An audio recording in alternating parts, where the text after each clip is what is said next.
Selamat datang di channel Sobat Popcorn.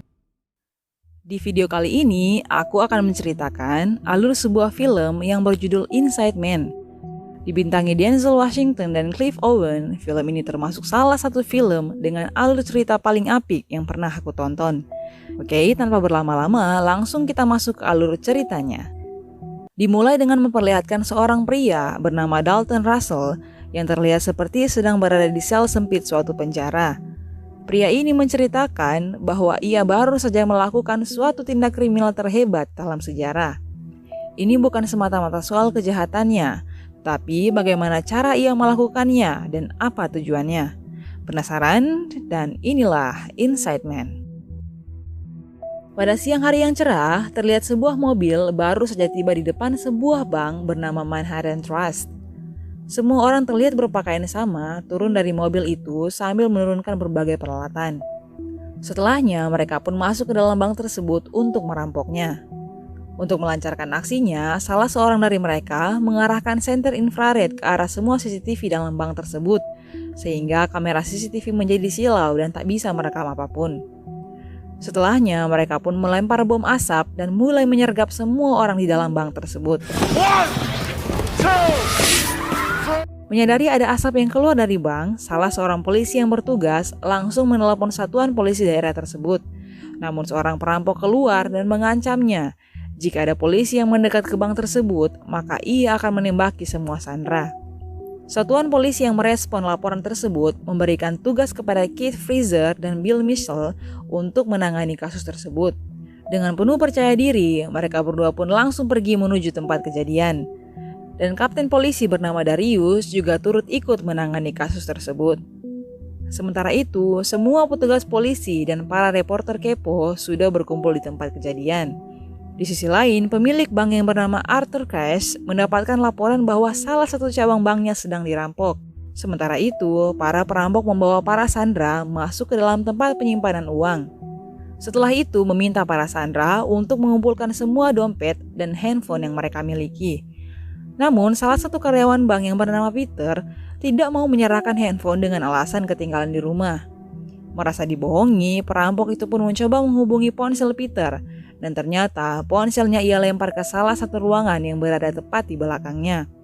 Merasa kesal karena dibohongi, perampok itu pun menghajarnya di dalam ruangan tersebut, yang otomatis membuat semua sandera berteriak ketakutan.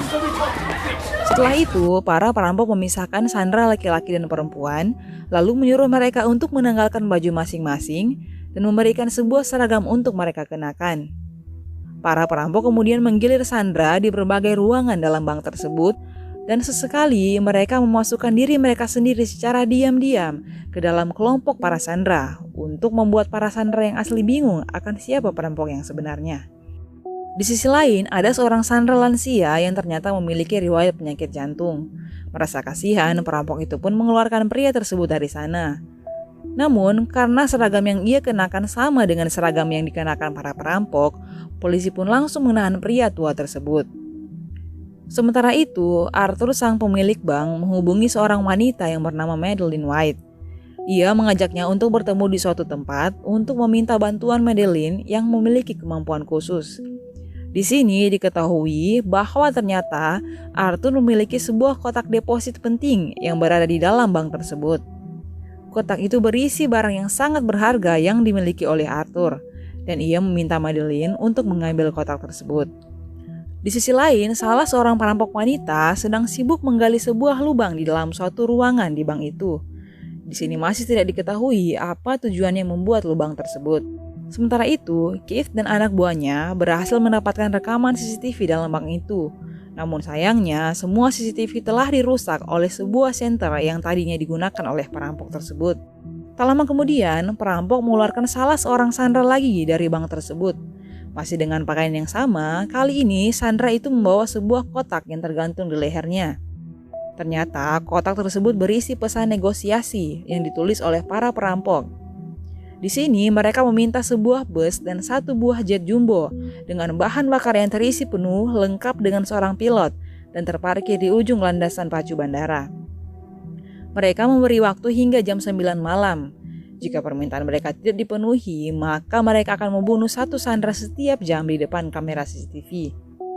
Lalu saat itu juga datanglah Arthur ke dalam mobil polisi tersebut dan bertanya bantuan apakah yang bisa ia berikan. Namun Frazier dan Mitchell menyuruhnya untuk pulang saja dan beristirahat di rumah. Tak lama setelah itu, para perampok keluar dan memberikan sebuah surat kepada polisi yang berisi pesan bahwa ada 50 orang yang lapar dalam bank tersebut. Kesempatan ini pun digunakan oleh pihak kepolisian untuk menyadap percakapan mereka melalui box makanan yang mereka kirim. Polisi pun mulai mendengarkan percakapan para perampok. Namun mereka tak mengerti isi dari percakapan tersebut karena menggunakan bahasa yang asing. Lalu Frazier meminta bantuan kepada seorang warga yang sedang menonton dan diketahuilah bahwa bahasa tersebut adalah bahasa Albania. Namun ternyata itu hanyalah sebuah rekaman pidato dari seorang almarhum mantan presiden Albania, Enver Hoxha, yang sudah lama meninggal. Para perampok ternyata memang sudah mengetahui bahwa polisi akan memasukkan alat sadap ke dalam box makanan mereka. Polisi pun semakin dibuat pusing 7 keliling. Ditambah lagi, wawancara yang mereka lakukan kepada para sandera tak kunjung menghasilkan jawaban yang pasti. Tak lama kemudian, Frazier kedatangan Madeleine dan Pak Wali Kota.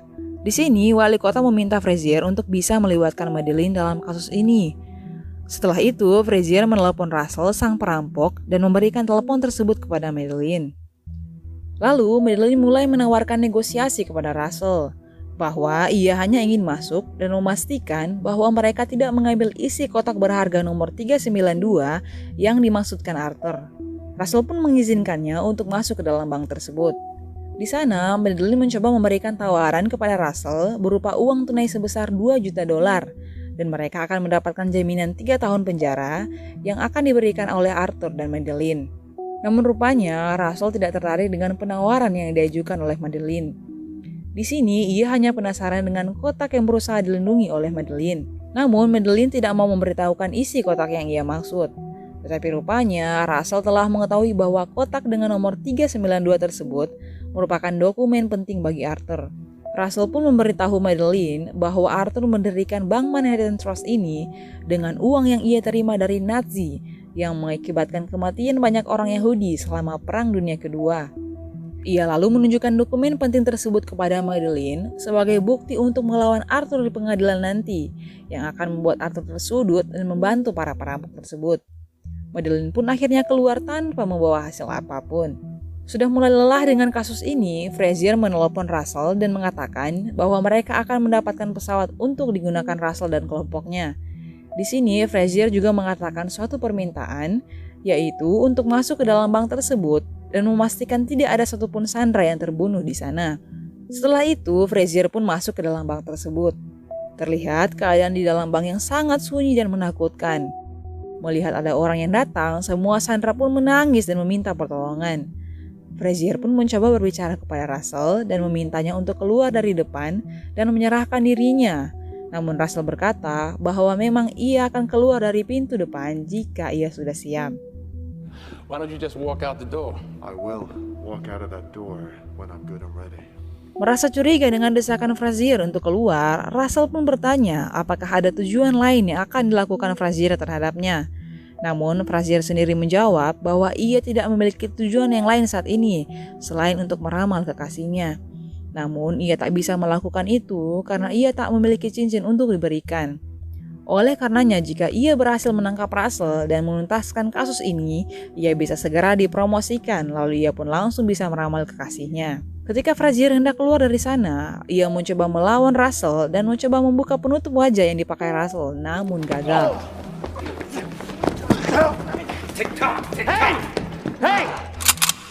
Frazier pun kembali ke mobilnya tanpa berhasil mengetahui identitas sang perampok.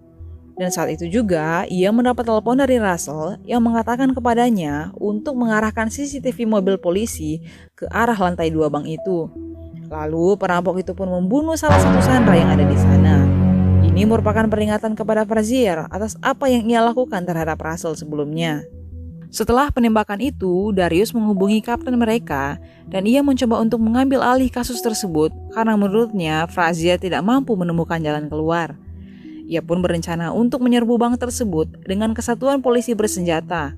Namun ternyata rencana Darius tersebut diketahui oleh para perampok karena mereka juga telah memasang alat penyadap dalam kotak permintaan yang sebelumnya mereka berikan. Menyadari hal ini, Frazier pun menghubungi Darius dan menyuruhnya untuk segera membatalkan rencana penyerbuan yang hendak ia lakukan karena ini hanyalah sebuah jebakan. Namun Darius yang tidak sabar tetap akan masuk dan melakukan penyergapan dalam bank tersebut. Sementara itu, para perampok yang mendengar seluruh percakapan tersebut mulai bersiap dan melemparkan bom asap, lalu menyuruh seluruh sandera keluar dengan menggunakan masker. Dan di saat bersamaan, pintu bank itu diledakkan oleh satuan kepolisian. Lalu, semua sandera pun keluar dengan menggunakan masker dan seragam yang sama. Karena hal itu, polisi pun menembaki mereka dengan peluru karet dan menahan mereka semua. Semua orang yang keluar dari bank itu kemudian dibawa ke kantor polisi untuk diperiksa. Setelah itu, polisi pun masuk kembali ke dalam bank itu untuk memastikan tidak ada lagi sandera sambil terus mencari para perampok. Namun mereka tidak berhasil menemukan satu orang pun di sana. Mereka juga tidak menemukan adanya barang yang hilang dan kerusakan yang terjadi di bank tersebut. Hingga akhirnya mereka menemukan senjata yang ditinggalkan oleh para perampok yang sebelumnya mereka gunakan, dan ternyata itu hanyalah sebuah senjata mainan. Lalu mereka juga menemukan kain putih yang telah dipenuhi dengan cat merah, dan ternyata itu hanyalah sebuah tipuan. Para perampok tidak benar-benar melakukan penembakan terhadap sandera sebelumnya. Kemudian Frazier memberikan laporannya mengenai kasus tersebut kepada kaptennya, bahwa ternyata tidak ada barang yang hilang, tidak ada sandera yang terbunuh, tidak ada sidik jari, dan tidak ada tersangka yang bisa diberatkan. Lalu karena hal tersebut dan juga tidak ada penuntutan yang diajukan oleh Arthur si pemilik bank, maka kapten pun menyuruh Frazier untuk menutup kasus tersebut. Masih merasa penasaran dengan kejadian perampokan ini, Frazier pun pergi memeriksa data penyimpanan yang ada di bank itu untuk memastikan tidak ada yang hilang. Dan di sana ia menemukan sebuah kejanggalan, di mana kotak deposit yang bernomor 392 tidak ada di dalam data penyimpanan aset bank itu. Ia pun pergi menemui Madeline dan menanyakan hal tersebut. Dan Madeline yang sebelumnya sudah mengetahui cerita mengenai kotak 392 itu tidak memberitahukan apapun kepada Frazier. Madeline lalu pergi menemui Arthur dan berkata bahwa ia sudah tahu isi kotak tersebut dan dokumen penting di dalamnya sudah berada di tangan perampok. Merasa takut dan terancam, Arthur pun memberikan sebuah cek kepada Madeline sebagai uang tutup mulut. Lalu Madeline pun pergi dari sana. Beralih ke scene selanjutnya, di mana Russell mengulangi monolog di awal film sambil bersembunyi di dalam dinding palsu yang ia bangun bersama dengan rekan perampoknya. Ia berada di sana selama kurang lebih 2 minggu, lalu keluar dengan membawa isi kotak deposit milik Arthur, termasuk dokumen Nazi dan beberapa berlian di dalamnya. Ketika keluar, Russell berpapasan dengan Frazier dan dengan sengaja Russell menabraknya. Russell pun keluar dari bank itu dengan teman-teman yang sudah menungguinya di dalam sebuah mobil. Ketika Frazier membuka kotak deposit 392 milik Arthur, ia menemukan sebuah cincin mewah Cartier dan catatan dari Russell yang bertuliskan ikuti cincin itu. Setelah mendapat jawaban dari teka-teki Russell, Frazier pun mengunjungi Arthur dan memaksa Madeline untuk menghubungi kantor masalah kejahatan perang di Departemen Luar Negeri tentang kejahatan perang yang dilakukan oleh Arthur. Setelah semua kejadian itu, Frazier dan Mitchell pun merasa sangat senang karena telah berhasil memecahkan kasus tersebut. Ia pun kembali ke rumah dan menemui pacarnya.